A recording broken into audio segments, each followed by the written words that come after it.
नाम से समझ गए आप, फेडरल बैंक की सब्सिडी कंपनी है और रिटेल पर फोकस करने वाली ये एनबीएफसी फाइनेंस कंपनी है। डिपॉजिट नहीं लेती है, लेकिन एमएसएमई को और बाकी कस्टमर्स को गोल्ड लोन देने का कारोबार है कंपनी का। और देश की प्राइवेट बैंक से जो प्रमोटेड एनबीएफसीज हैं वो कुल मिला के 5 है, उनमें से एक ये भी है। और बाकी तो आपको बताइए, फेडरल बैंक की तरह इन्हीं की 17 राज्यों में ब्रांचेज हैं। दक्षिण और पश्चिम भारत में ज़बरदस्त पकड़ फेड बैंक फाइनेंशियल सर्विसेज की है। आइए आईपीओ की जानकारी दे दूँ। कल आईपीओ खुलेगा, 24 को होगा बंद। 133 से 140 रुपये का रखा गया है प्राइस बैंड। और इशू की जो साइज़ है 1092 करोड़, यानी कि 1100 करोड़ समझ लीजिए राउंड फिगर में। 600 करोड़ का फ्रेश इशू है और 500 करोड़ एक तरह से समझ लीजिए ऑफर फॉर सेल है।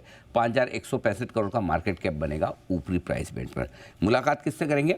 हम कंपनी के एमडी और सीईओ अनिल कोथुरी साहब कार्यक्रम में हमारे साथ शामिल हो रहे हैं। सर ने आंध्रा यूनिवर्सिटी से कंप्यूटर साइंस और इंजीनियरिंग में बीटेक और आईआईएम अहमदाबाद से भी आपने पोस्ट ग्रेजुएशन मैनेजमेंट में डिप्लोमा किया हुआ है।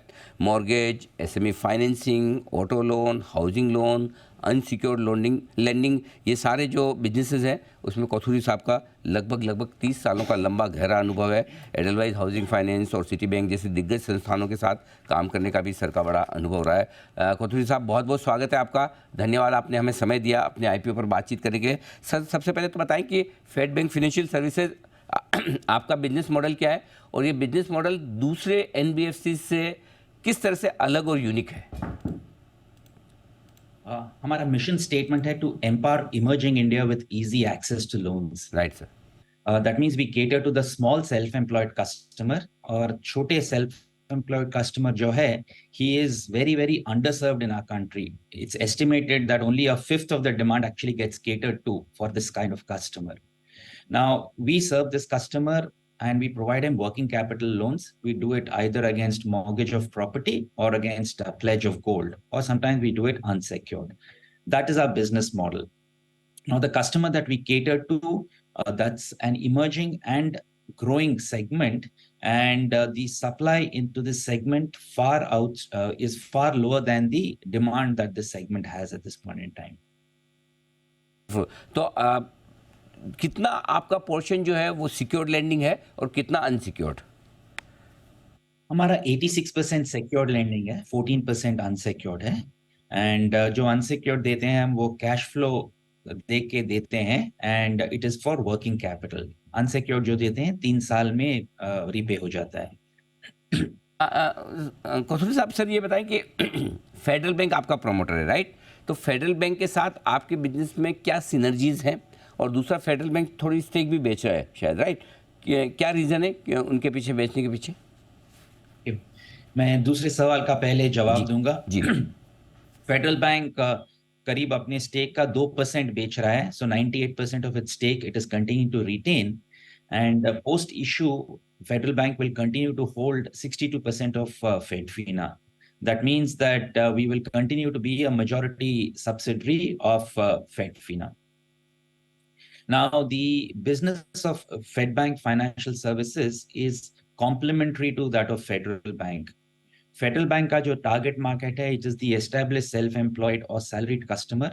हमारा customer जो है is the small self-employed customer. Okay. हमारा एवरेज टिकट साइज जो होता है मॉर्गेज लोन का वो 12-13 लाख का होता है, वो फेडरल बैंक का 80 लाख से 1 करोड़ तक होता है। So it's a dimensionally different customer that we cater to. Also, we are present in almost 600 branches all outside Kerala. Federal Bank is present in 1,300 branches, of which half in Kerala and half outside Kerala.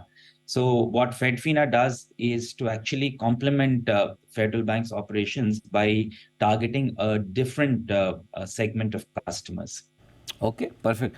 Sir, asset quality को लेकर एक सवाल मैं आपको पूछना चाहता हूँ। Financial 21 में आपकी एसेट क्वालिटी ग्रोस और नेट लेवल पर काफ़ी मजबूत दिख रही थी। 1% से आसपास ग्रोस लेवल पर एनपीए अब बढ़कर 2.25% के आसपास है। नेट लेवल पर भी थोड़े बढ़े। क्या रीज़न है जहाँ एक और इंडस्ट्री में एसेट क्वालिटी बेहतर हो रही है, आपकी एसेट क्वालिटी थोड़ी सी कमज़ोर हुई है? ये 2 कारण होते हैं।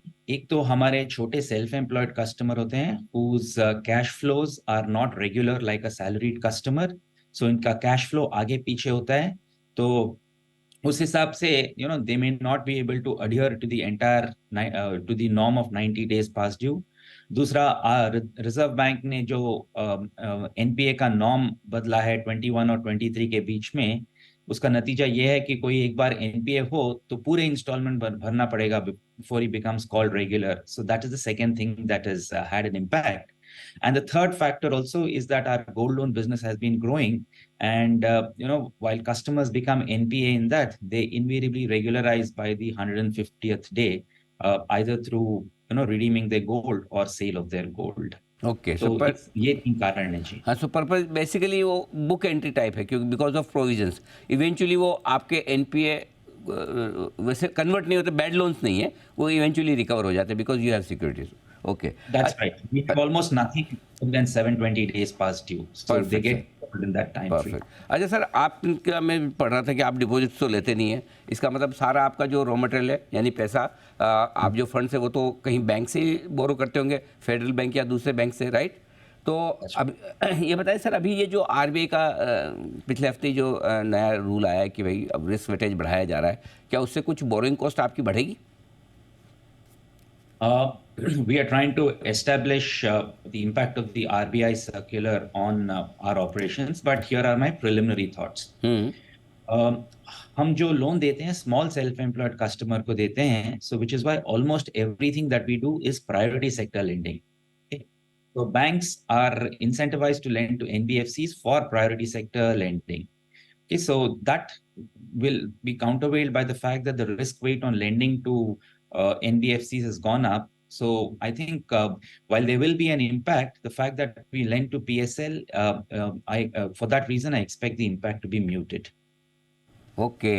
अच्छा सर, आपकी जो मैं कॉस्ट ऑफ बोरिंग देख रहा था, एमएसएमई में आपकी second best cost of boring है इंडस्ट्री में, गोल्ड लोन में थर्ड बेस्ट है, मतलब आप बहुत अच्छा बोरो कर रहे हैं. तो कैसे करते हैं सर ये, मतलब इतनी कम कॉस्ट कैसे फिर आपकी?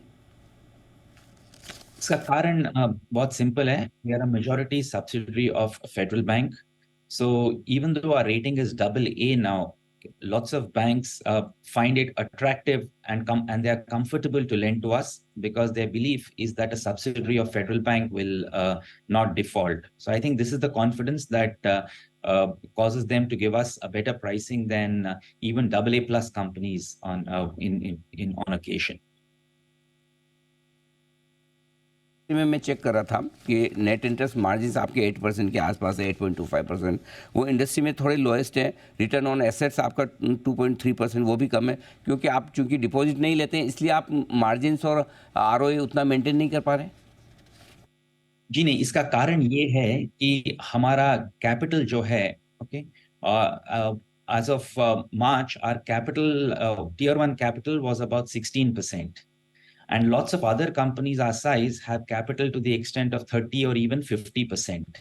इसका ये नतीजा होता है कि you don't pay interest on the quantum of your borrowings that are funded by capital, whereas we pay interest on a greater proportion of our funds.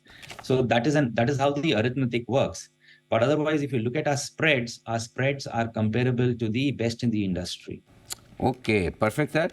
Anil Kothuri साहब, बहुत बहुत धन्यवाद आपका, आपने समय दिया, डिटेल में आपने अपने आईपीओ के बारे में हमारे दर्शकों से बातचीत की, पूरी information the. Best wishes for your IPO, और उम्मीद करें सर कि बहुत अच्छा तगड़ा रिस्पॉन्स आपके आईपीओ को मिले. Thank you so much sir. Thank you Anil.